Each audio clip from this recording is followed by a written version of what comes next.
Asdiqa, salam alaikum, bonjour ou bonsoir les amis.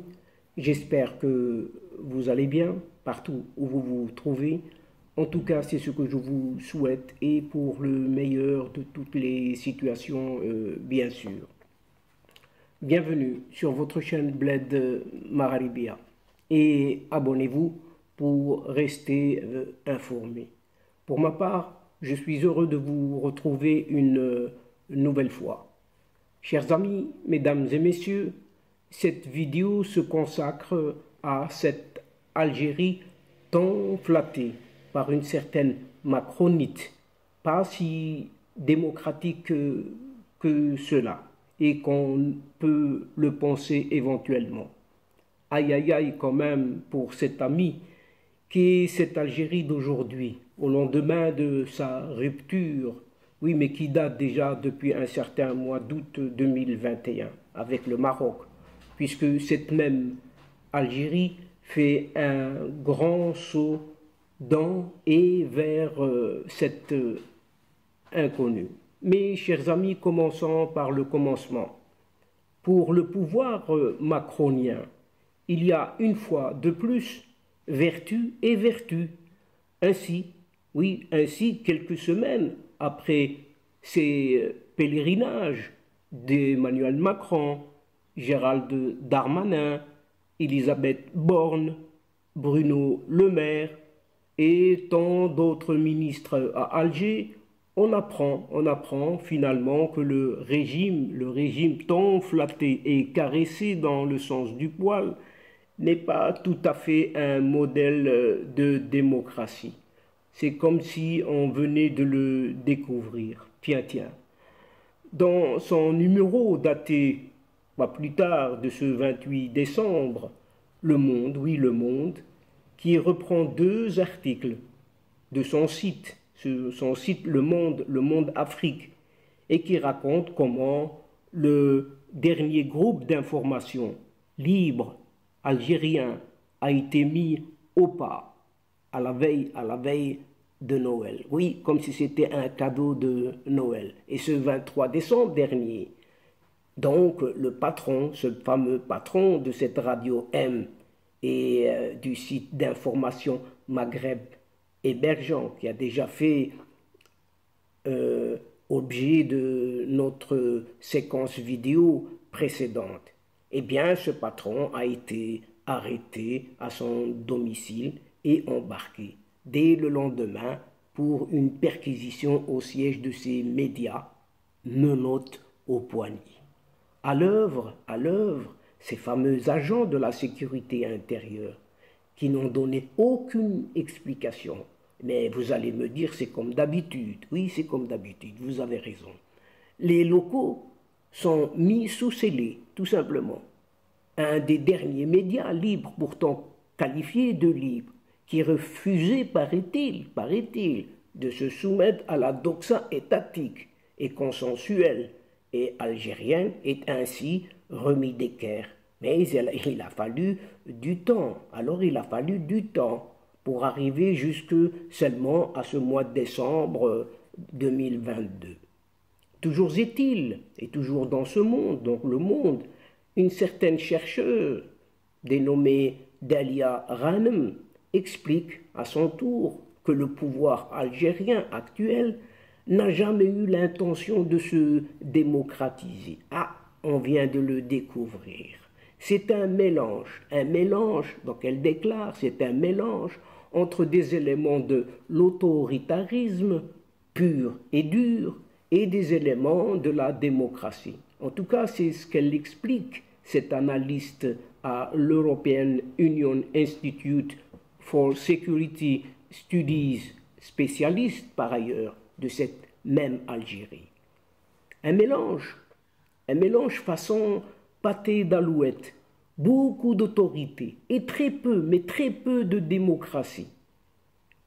Il y a une presse, oui, certes, mais elle ne sera jamais, mais jamais assez libre. C'est ce qu'explique cette chercheuse et analyste Dalia Ghanem. Elle rajoute même, il y a des partis politiques, mais ils ne pourront jamais menacer le régime algérien. C'est dire. c'est dire, chers amis, et toujours Dalia Ghanem décrit une forme de régime par avant, dans lequel des militaires tiennent la réalité du pouvoir, en masquant assez bien leur rôle. Parti unique, rente pétrolière, tout va bien, Madame la Marquise. La pandémie du Covid-19 fut une occasion bénie de mener la répression en arrêtant des centaines de personnes et surtout en terrorisant la population. C'est ce sympathique régime qu'Emmanuel Macron, oui, et sa cour gouvernementale viennent de caresser dans le sens du poil, avec une certaine tendresse et une insistance vraiment très touchante. Et on va vous expliquer pourquoi. Pas plus tard que le 18 décembre dernier, le ministre de l'Intérieur a rouvert toutes grandes les portes de la France aux Algériens demandeurs de visa. Et ce ministre de l'Intérieur n'est rien d'autre que ce Gérald Darmanin. Il déclare « Bienvenue en France, les amis, bienvenue !» Gaz oblige. Oui, gaz oblige. Et on verra si l'Algérie accepte de reprendre en masse ces délinquants par la suite. D'ailleurs, délinquants, objet appelé, un certain appelé OQTF. Des initiales bizarres. Oui, des initiales qui veulent dire tout simplement obligation de quitter le territoire français. OQTF. Après une condamnation par la justice française, bien sûr, aux frais des Françaises et des Français, qui supportent donc, en attendant, les méfaits et les coups de police et de justice et tout ce qui va avec, oui, tout ce qui va avec. Pourtant, l'Algérie est le pays le plus concerné par ces OQTF, ces fameuses OQTF, ces obligations de quitter le territoire français. Le pays qui compte le plus de détenus à la prison française de Fresnes, par exemple au sud de Paris, juste à titre d'exemple. Ce qui devrait armer un peu de fermeté chez ses représentants français. Le même pays, à savoir cette Algérie, tant flattée, tant gâtée, ne semble pas paniquer. Ce pays a envoyé une grande porte à la figure du gouvernement français, venu tendre son béret et sa baguette de l'autre côté de la Méditerranée, dans l'espoir d'une aumône, oui, d'une aumône en gaz, oui, une aumône en gaz. Et tiens, et rien que ça. Le béret, la baguette, en échange, vous savez de quoi? Juste un peu de gaz. Et cette même Algérie a préféré, quant à elle, vendre à l'Espagne, oui, son gaz à l'Espagne et à l'Italie. Et pourtant, cette France macronienne risque la scoliose, oui, la scoliose, à force de faire des courbettes faites à cette Algérie des militaires, oui. Et le président de la République française, Emmanuel Macron, pour ne pas le citer, toujours brillant en politique par ailleurs, était venu préparer le terrain lui-même lors d'un voyage officiel à Alger en août dernier. Il avait été bien accueilli, même très bien accueilli, puisqu'il a été copieusement sifflé à Oran. Mais il n'avait pas ménagé ses louanges tout de même au président algérien à cet athée en déclarant fièrement ceci. Aujourd'hui, nous avons écrit des mots et signé des mots et je veux ici vous dire aussi, cher président, combien cela vous doit. Nous avons le même entêtement à réussir ensemble parce que nous avons la même conviction qu'au fond la relation n'est pas simplement une relation bilatérale comme les autres. Non, c'est une relation d'intimité profonde. Tiens, une intimité profonde. Et pas plus tard qu'en octobre dernier, son premier ministre français Elisabeth Borne et pas moins de 15 ministres suivent les pas présidentiels. Et la visite tourne à la foire au protocole. Les ministres français en signent pas moins de 12, truffés de belles phrases, de grandes déclarations d'amitié et d'intention naïves qui n'engagent à rien, mais absolument à rien. De son côté, ce premier ministre algérien, lui, à rien foutre, rien à faire. Ayman Abdelrahman négocie quant à lui la levée des restrictions sur les visas. Oui, il est obstiné sur ses visas et va droit au but. Oui, droit au but en déclarant « Bienvenue aux investisseurs français en Algérie ». Lance celui qui se croit Premier ministre, oui, de cette égarée Algérie. Message pourtant reçu 5 sur 5 par cette Elisabeth Borne, qui déclare, elle, l'Algérie est engagée dans une ambitieuse diversification. Est-ce vraiment la réalité? On en doute. Une diversification de son économie, une économie algérienne. A-t-elle vraiment une économie? Les entreprises françaises sont prêtes à participer à ce mouvement. Ah, des entreprises françaises qui sont prêtes à participer, à contribuer et à amplifier cette économie. C'est ce que caresse ce rêveur Premier ministre, cette rêveuse Première ministre. Et pendant ce temps, oui, pendant tout ce temps, les chômeurs français, eux, quant à eux, attendront, oui, attendront. Jamais, et jamais en panne de lucidité, cette Elisabeth Borne se réjouissait, puisqu'elle dit « J'ai le sentiment que ensemble, oui, que ensemble nous avons avancé, que ensemble nous avons avancé, mais on ne sait pas en quoi. » Oui, on ne sait pas en quoi. Elle est toujours prête à tirer l'oreille de ses opposants, en France cette fois-ci, et des gouvernants conservateurs, partout dans le monde. L'élite macronienne a simplement apporté, comme les rois mages, l'or, la myrrhe et l'encens au pied d'un pouvoir autoritaire. Oui, au pied d'un pouvoir autoritaire qui est ce régime militaire algérien, qui écrase ses propres médias, bafoue la démocratie, appauvrit la France même, emplit les prisons de France et ridiculise les États. Oui, ridiculise les États, en particulier les États voisins. Faible, oui, c'est le mot qui convient, faible avec l'Algérie, à l'origine de bien des malédictions françaises, mais impitoyables avec la Hongrie, avec la Pologne, avec l'Italie de Mélanie pourtant, ou le Royaume-Uni, frondeur en Europe, sans même parler de la Russie de Poutine, d'un certain Vladimir Poutine. Eh bien, cette Macronite fait son propre tri, oui, un drôle de tri, entre les pays vertueux, dits vertueux, et les autres.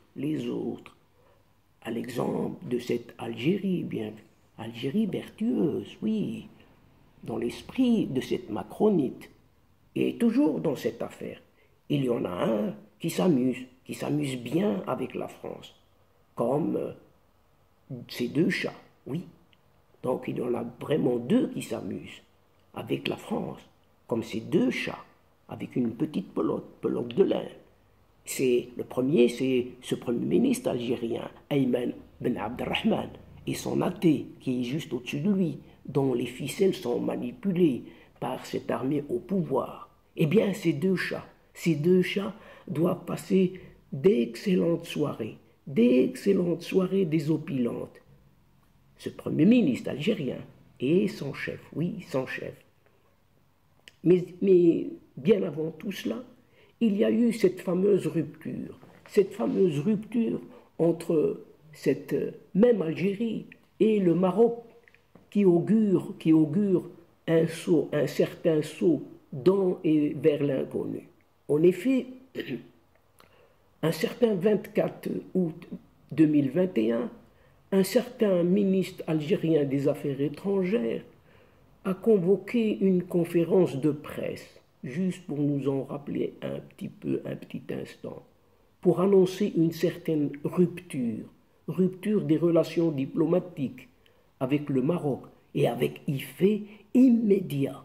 Et cette rupture intervient dans un cadre bilatéral qui représente un moyen de pression utilisé par l'État, qui est l'auteur pour amener l'État visé à modifier son comportement, ici en l'occurrence le Maroc, avant toute perspective de normalisation. Étant une décision souveraine de la part de cette Algérie, la rupture n'a pas besoin d'être motivée. Donc, toutefois, vis-à-vis de l'opinion publique et des partenaires dont on recherche l'adhésion, pour qu'ils soient avec eux ou des alliés, l'appui ou du moins la compréhension. Pourquoi l'État émetteur, l'Algérie, de la décision prend l'initiative d'expliquer les raisons de cette rupture. Mais tout le monde a compris bel et bien que c'est une rupture programmée de longue date. Oui, de longue date. Et le sujet, ce n'est qu'un seul dossier. Oui, un seul et unique dossier pour cette Algérie. Et vous l'avez tout de suite compris.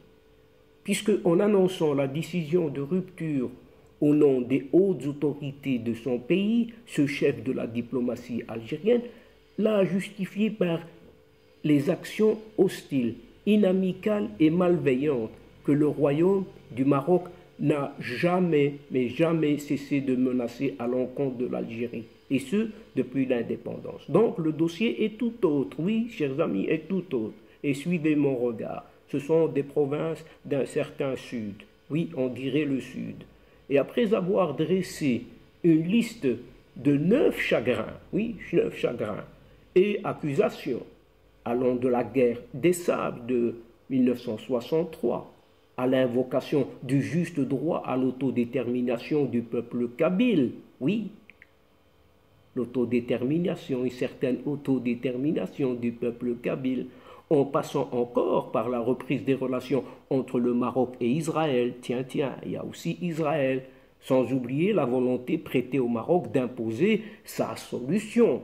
Et là, on y vient d'autonomie pour le règlement définitif de ce différend sur le Sahara marocain. Et c'est ça le point épineux, et c'est celui-là, le dossier, sur lequel met le doigt cette Algérie, et sur ce dossier, il y a eu rupture.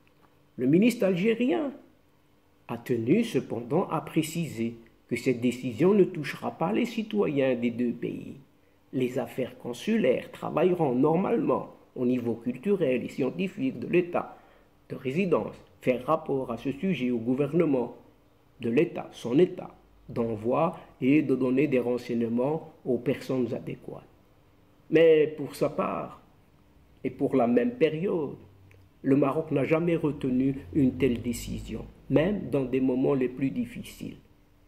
Dans les rapports entre les deux voisins, l'Algérie a donné l'impression de s'acheminer vers cette option, surtout depuis la circulation parmi les délégations des non-alignés de la note marocaine, cette fameuse note marocaine affirmant que le peuple kabyle mérite plus que tout autre de jouir de son droit à l'autodétermination. Et ce qui est juste, par ailleurs, ce qui est juste. La date de l'annonce de la décision de rupture, le 24 août, n'est pas fortuite non plus, puisqu'elle coïncide jour pour jour avec la date d'un certain attentat terroriste d'un certain 24 août 1994 contre un certain hôtel Asni à Marrakech, attribué par les autorités marocaines à deux ressortissants franco-algériens, qui a provoqué la décision de ce gouvernement algérien de fermer jusqu'à ce jour ses frontières terrestres avec le Maroc. Et pas que terrestres. Et depuis la rupture diplomatique en août 21, il y a aussi la fermeture des frontières aériennes. Et cette coïncidence semble suggérer que la rupture des relations diplomatiques durera ce que dure la fermeture des dites frontières, c'est-à-dire des dizaines et des dizaines d'années sans perspective de reconsidération. quelconque reconsidération dans un futur immédiat en tout cas. Et en réaction à l'annonce de cette rupture, les autorités marocaines se limitent à prendre note de la décision, en la déplorant et en rejetant les justifications, tout en affirmant que le Maroc restera un partenaire vraisemblable et loyal pour le peuple algérien et surtout suscité d'agir avec sagesse et responsabilité pour le développement des relations intermaghrébines ou interméditerranéennes, saines et fructueuses. Et cette réaction étant en harmonie avec le message royal traduit à l'Algérie 3 semaines plus tôt dans le discours du trône, dans lequel le souverain avait renouvelé son appel aux hautes autorités de ce pays pour œuvrer de concert et sans condition à l'établissement de relations équitables. Que faut-il de plus? Oui, que faut-il de plus? Ces relations fondées sur la confiance, le dialogue et le bon voisinage, tout en rassurant ces hauts responsables que leur pays n'aura jamais à craindre de la malveillance de la part du Maroc, qui n'est nullement un danger ou une menace, en comparant les deux pays voisins à deux pays jumeaux. Oui, vous entendez bien, deux pays jumeaux. Des jumeaux qui se complètent. Et en considérant que la sécurité et la stabilité de l'Algérie et la quiétude de son peuple sont organiquement liées à la sécurité et à la stabilité du Maroc. Donc, l'un est lié par rapport à l'autre. La décision algérienne a provoqué des expressions de regret et des appels à la retenue et au dialogue de la part des États amis et partenaires des deux pays, comme l'Arabie saoudite, le Bahreïn, la France, au moment où la Libye a proposé la tenue d'une réunion de l'Union du Maghreb arabe. Du côté des organisations internationales, l'Union africaine, l'Union européenne et la Ligue arabe se sont proposés pour aider les deux protagonistes à renouer le contact et à aplanir leurs difficultés temporaires dans l'intérêt de la paix et de la stabilité au Maghreb et en Afrique et particulièrement en Afrique du Nord. L'étendue, la sensibilité et la complexité du contentieux maroco-algérien et les calculs de politique intérieure ne permettent pas d'anticiper dans l'immédiat, en tout cas, le moindre assouplissement des postes en présence et minimisent les chances de réussite d'une médiation quelconque. L'histoire des relations entre les deux pays a démontré la nécessité de donner le temps au temps et de s'inscrire dans une perspective à long terme, mais vraiment à long terme, pour pouvoir espérer rétablir des relations normales entre l'Algérie et le Maroc. Entre-temps, oui, entre-temps, c'est ce qu'on dit.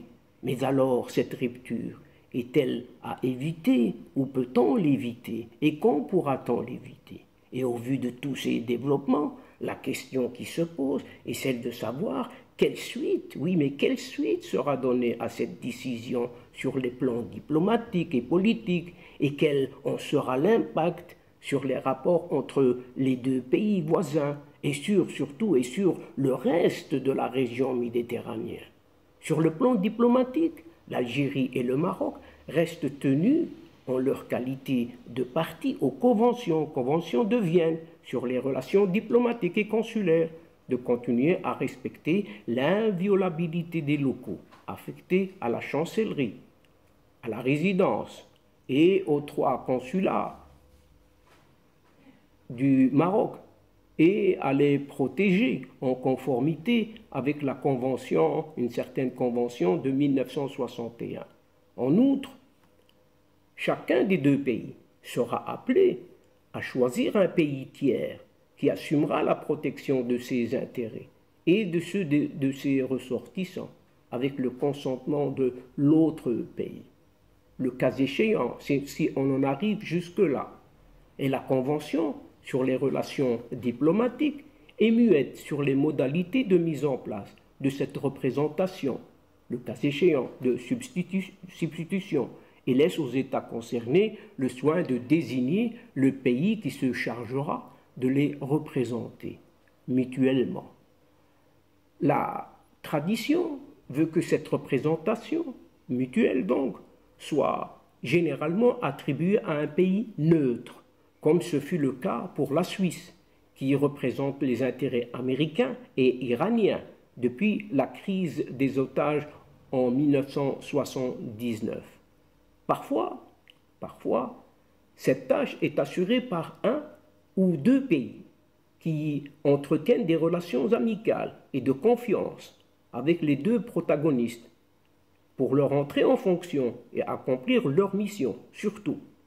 Pour le cas du Maroc, pour le cas du Maroc et de l'Algérie, ici, qui nous intéresse, l'on se rappelle que durant les 12 années de rupture des relations diplomatiques entre les deux pays, depuis un certain 7 mars 1976 jusqu'au 16 mai 1988, Rabat avait rompu effectivement ses relations diplomatiques avec l'Algérie suite à la reconnaissance par cette Algérie de son bébé polysarien comme entité étatique. Le Sénégal avait été chargé de gérer les intérêts des deux pays, à Rabat et à Alger. Aujourd'hui, c'est autre chose. Les rapports de presse parlent du choix de l'Arabie saoudite pour jouer ce rôle, compte tenu du poids de ce pays dans le monde arabo-musulman ou arabo-islamique et des bonnes relations qu'il a toujours entretenues avec les deux pays. Cette fonction de représentation pourrait être le prélude à une médiation ultérieure, peut-être, dont le timing dépend de la volonté des responsables des deux pays qui rechignent actuellement et de réduire la tension et de temporiser la campagne médiatique.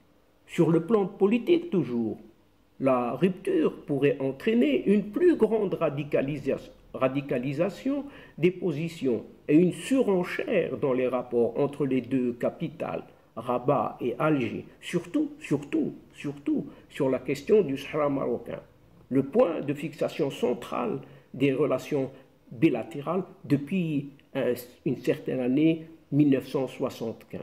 Et depuis la renonciation par l'ONU au plan de 1991 portant proposition de règlement de la question du Sahara marocain donc, et l'orientation à partir de 2001 des efforts de médiation vers une solution politique mutuellement acceptable, les rapports maroco-algériens se sont davantage détériorés puisque l'Algérie les refuse et ont connu des péripéties à la suite intégrées. Intégrer les deux pays ont frôlé cette rupture sans qu'aucun des deux pays n'ait décidé de sauter le pas pour éviter d'en assumer la responsabilité. L'état des rapports rendus avant le 24 août 2021, donc avant cette rupture, illustrée par des frontières fermées, des échanges commerciaux insignifiants, quasi nuls, comparés aux besoins et aux potentialités des deux économies, des campagnes de presse débridées et des passes d'armes dans toutes les enceintes internationales. Et c'est pas fini. Il est impératif aujourd'hui, dans l'intérêt des peuples, algériens et marocains, et plus globalement en cette Afrique du Nord, d'éviter que la situation dégénère au point de provoquer une rupture dans le sens humain entre les deux sociétés synonymes d'éloignement, de cassure, de fracture et de déchirement entre les deux peuples que tout unit pourtant et rapproche, rapproche. L'on dit souvent que les choses doivent empirer avant de pouvoir s'améliorer. Il est à espérer que cet adage ne se vérifie pas dans cette crise et que les deux côtés transmettront à leur peuple et au monde entier que le pire n'est jamais certain. Et donc, chers amis, mesdames et messieurs, de la chaîne, c'est sur cette situation incompréhensible que prend fin cette séquence en prenant congé de vous, tout en espérant vous retrouver avec un immense plaisir. Merci pour votre fidélité en nous écoutant jusqu'au bout, au bout des séquences, vos séquences. Mais n'oubliez pas de nous aider mutuellement et de nous soutenir en vous y abonnant afin d'être informé très rapidement. Mais aussi, chers amis, n'hésitez surtout pas de partager au grand maximum vos séquences vidéo autour de vous, auprès de vos proches, auprès de vos connaissances, aux alentours où vous vous trouvez. Partout, faites-le puisque votre chaîne a besoin de vous. Et pour moi, c'est le moment de vous dire au revoir les amis. Al-Asdiqa, assalamu alaikum wa rahmatullahi wa barakatuh. À la prochaine fois et à bientôt. إلى اللقاء في حصة أخرى إن شاء الله مع السلامة.